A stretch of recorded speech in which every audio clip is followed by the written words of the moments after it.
Today we are going to begin with the poem The Ballad of Father Gilligan by William Butler Yeats. Born in 1865, died in the year 1939. William Butler Yeats was an Irish poet, a dramatist and a mystic.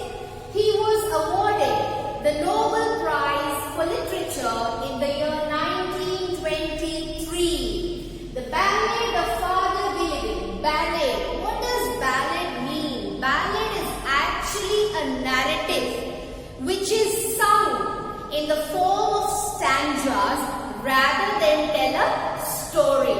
Okay? And here in this poem, the Ballad of Father Gilligan is about a priest named Father Peter Gilligan who did attend sick people and dead people. Apart from offering prayers in the church, he did go on round the clock from morning to night and night to morning, attending sick people and dead people, and so he was physically exhausted. And being exhausted, he did nod or relax on a chair. And the poor man did come calling for a sick man, but Father, being so physically exhausted, couldn't even move. Although spiritually he did want, his spirit wanted to move, to go, but his body was so exhausted that it did not let him go. And Father, he complained to God and he took support on the chair and he went to sleep. When we are very honest, dedicated, we are hardworking, we are committed, God always helps those who help themselves. And so when he prayed for mercy to God, God helped him at the time of need. So let's get to the poem. I begin with the stanzas. The old priest Peter Gilligan was weary night and day, for half his flock were in the beds or under green swords lay. So the old priest Father Peter Gilligan was very means tired. He was physically worn out, or he was tired, or he was physically exhausted. And why was he exhausted? Because he was attending sick people and dead people from morning to night and night to morning, and so he was physically exhausted. And for half his flock were in their beds. Here flock refers to the people of the parish, that area, okay? On bed, your beds refers to the sick beds. People who were sick and they lay on the bed, or people who were sick and at the last leg to collapse. For them, Father did sprinkle holy water and render the prayers so that the soul would depart from the body happily. And Father Peter Gilligan also offered the rites of rituals for those people who lay under the green swords. Swords refer to the upper layer of the grassland, the upper layer of the earth which is covered with grass. And those dead people who lie, who are buried under the earth, under that layer, Father also offered his prayers, or he did the rites of rituals for them too. So the old priest, Father Peter Gilligan, was completely physically exhausted, emotionally, physically worn out or tired, because he was going on attending sick people and dead people from morning to night and night to morning. Once while he nodded on a chair at the morn hour of eve, another poor man sent for him and he began to breathe. So once it so happened that Father, he nodded means to relax, and he relaxed on the chair. And what was the time? It was the morn hour. See, morn hour has been repeated twice in the poem, and this is the first morn hour, which means evening or dusk. Here eve means evening. So the first morn hour refers to the dusk or the evening hours. And it was the time was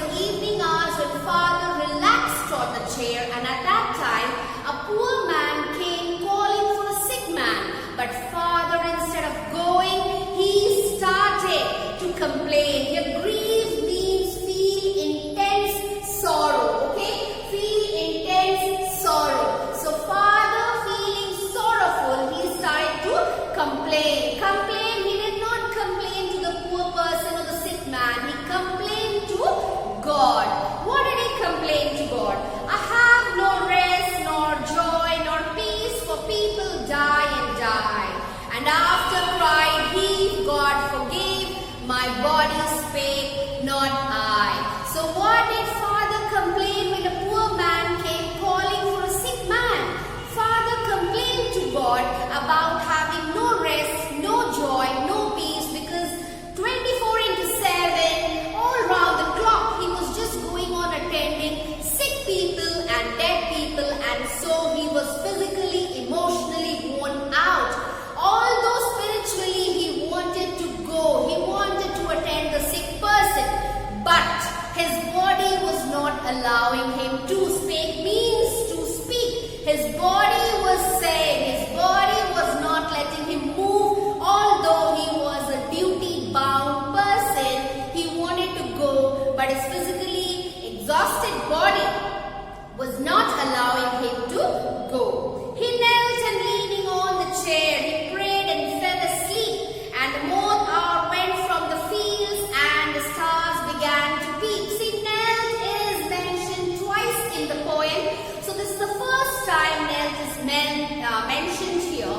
Knelt means to kneel down, bend down on your knees. So father, he knelt down. Why did he kneel? Because he was praying to God for mercy, talking about or telling about his physical exhaustion, that he wanted to go but his body was physically worn out or tired, and so he was not able to go and he needed rest. So he prayed to God for mercy, and then leaning means to take support or taking support. He took support against the chair and he went to sleep. He prayed to God and he went to sleep. And what was the time? It was the evening time. And the moth hour went from the fields. It was the evening time, and we know that evening always advances to night. So slowly evening went and the night came. And when night comes, we know that stars twinkle in the sky. So stars don't appear all of a sudden in millions and trillions. They first appear in some hundreds, and so they start twinkling as if they were peeping or slightly looking from the sky. They slowly into millions grew, and leaves shook in the wind, and God covered the world with shade and whispered to mankind. And so what happened? Slowly the stars, from hundreds they turned to thousands and lakhs and crores and millions and trillions, and slowly the entire sky was filled with stars, and they started twinkling in millions. They here refers to the stars. And the leaves, obviously when night comes, the atmosphere becomes cool and calm, and the wind, the breeze that blows becomes very cool, and the leaves they started shaking. God covered the whole world with shade. Here shade refers to darkness or the night time, and God did bring night, and at night you know that everybody goes to rest. There's nobody outside. We all take rest. We are inside a house. We sleep, and so at that time it is a perfect time when God whispers to mankind. It means God softly speaks. He communicates. God communicates to the human race or the mankind. Upon the time of sparrow trip, when the moths came once more, the old priest Peter Gilligan stood upright on the floor. See, I told you, moth hour is referred twice.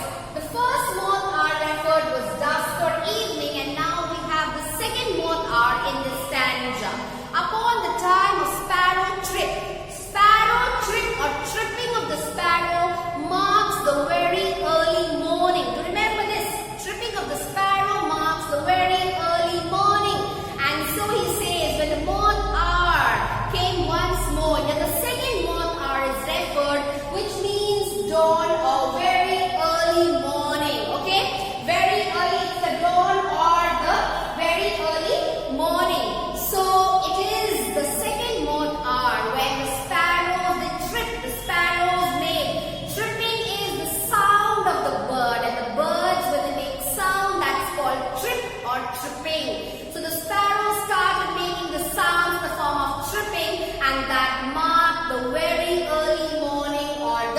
dawn. And what happened at that moment? Father Peter Gilligan, who had nodded or relaxed and taken support of the chair and had gone to sleep by offering his prayers to God, he all of a sudden stood straight. And this standing up straight actually symbolizes that he sprang up suddenly as he got reminded that he had neglected his duty and had not gone to do or sprinkle holy water and offer the prayers for the sick man for whom a poor man had come calling the last evening. And that is why Father Peter Gilligan, when the sparrows started tripping and that marked the very early morning or the dawn or the second month hour, Father stood upright. He sprang up suddenly from the bed and he could get reminded of his negligence, or he started regretting of not attending the sick man. Mavron, Mavron, the man has died. See, the man has died would come twice by Father himself. And so you should be clear that what does it say here and what does it come when we talk about it next. So Mavron, Mavron is actually a cry of grief or a sorrowful cry. See, I've written it, a cry of grief or a sorrowful cry.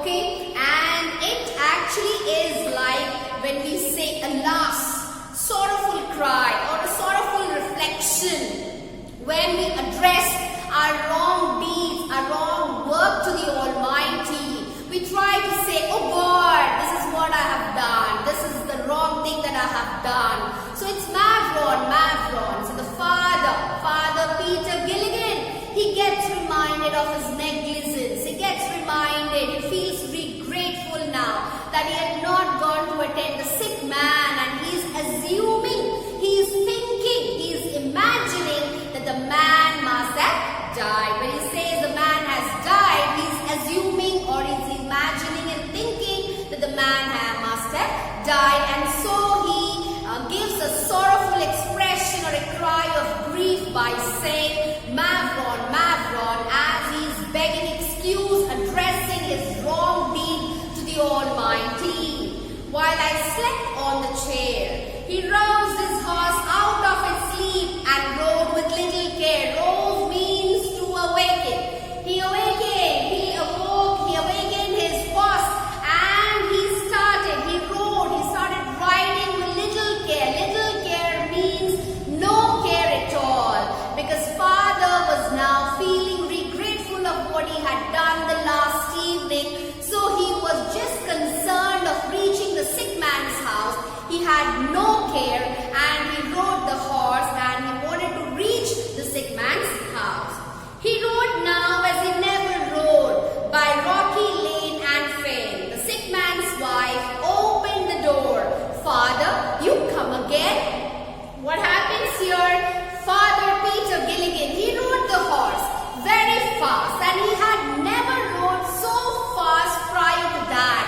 Never before did he ride the horse so fast, and this time he was doing it because he was really feeling regretful. He was having that guilt in mind that the man must have died, the sick man must have died without the holy water and the prayers.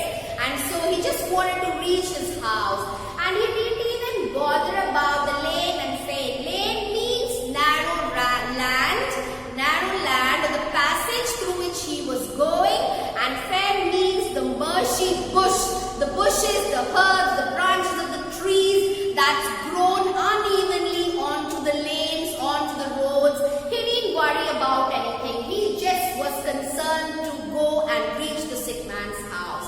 What happened when he reached there? The sick man's wife, she opened the door and she exclaimed with surprise. And what did she say?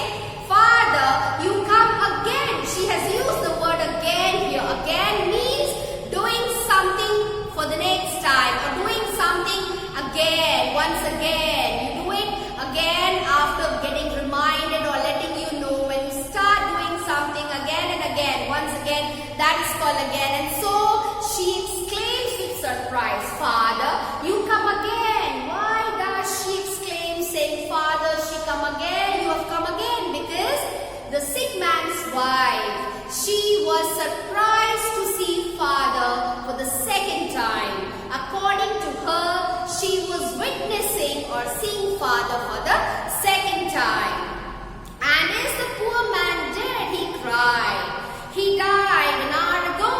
Old priest Peter Gilligan in grief swore to and fro. So what happened and so Father did not take notice of the words of the lady, of the sick man's wife, what she said. She said, Father, you come again. That means she was witnessing, she saw Father for the second time, but Father did not take notice of or did not listen to her words keenly. Rather, he was more interested in knowing the health or the condition of the sick man.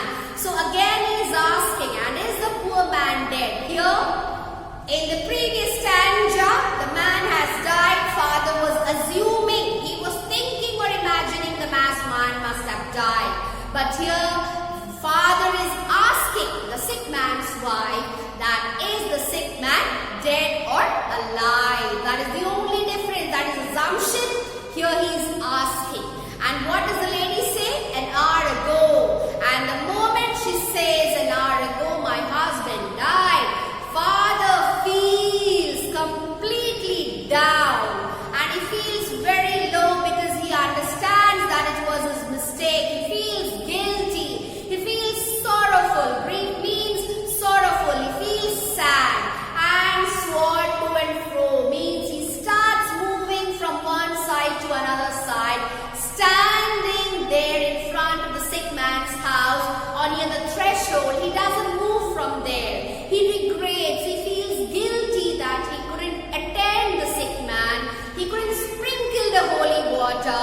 He couldn't or offer the prayers for him. And so he died without all these rituals. And so Father Peter Gilligan started moving from one side to another side, feeling sorrowful or feeling sad. When you were gone, he turned and died, as merry as a bird. The old priest Peter Gilligan, he knelt at that word. So next, the sick man's wife, she connected, she tagged, saying that, Father, when you were gone, that means she's telling Father that you had come earlier, and when you had gone, my husband, he turned and died as merry as a bird.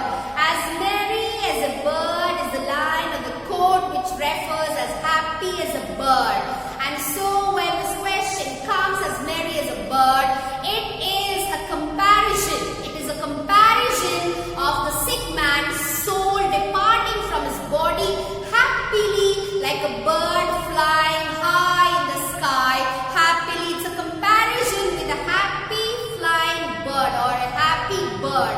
So kindly do not write anything about the sick man's wife or the poor man or Father Peter Gilligan. You are completely going to talk about the happy departure of the soul of the sick man from his body, just like a bird flying high happily in the sky.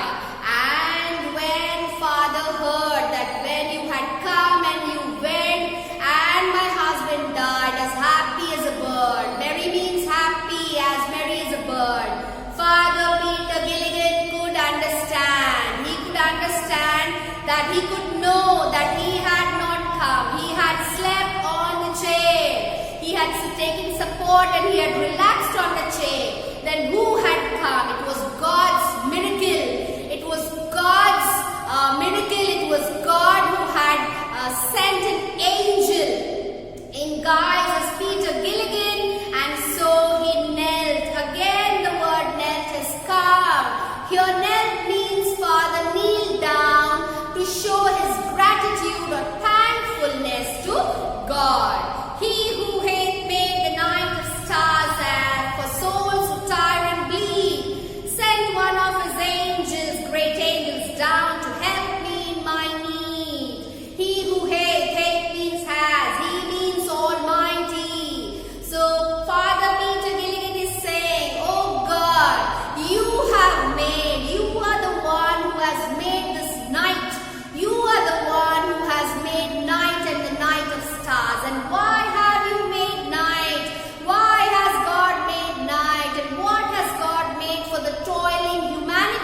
that is the night. And why has God made night? God has made night for all those souls, means people who tire and bleed. That means who are tired of life and hard work, Tired and bleed means tired of life and hard work, who shed their sweat and blood the entire day and work hard. For those people, God has made the night, and for them to take rest and revive, to set back or go back to work the next morning. And so Father says, oh God, you have made the night. And why have you made the night and the night of stars? For all those people to take rest, who are tired of the life and hard work, who shed the sweat and blood the entire day.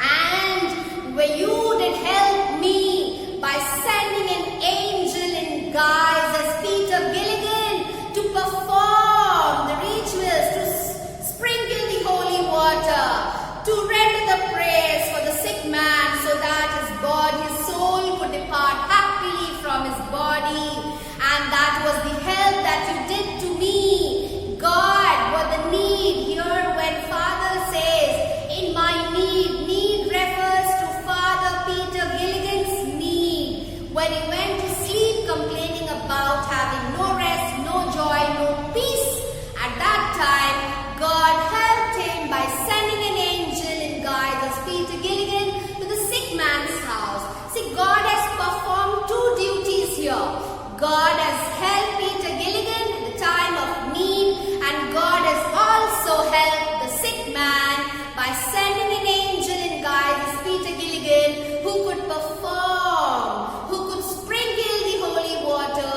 and could do the prayers for him so that his soul departed happily from his body.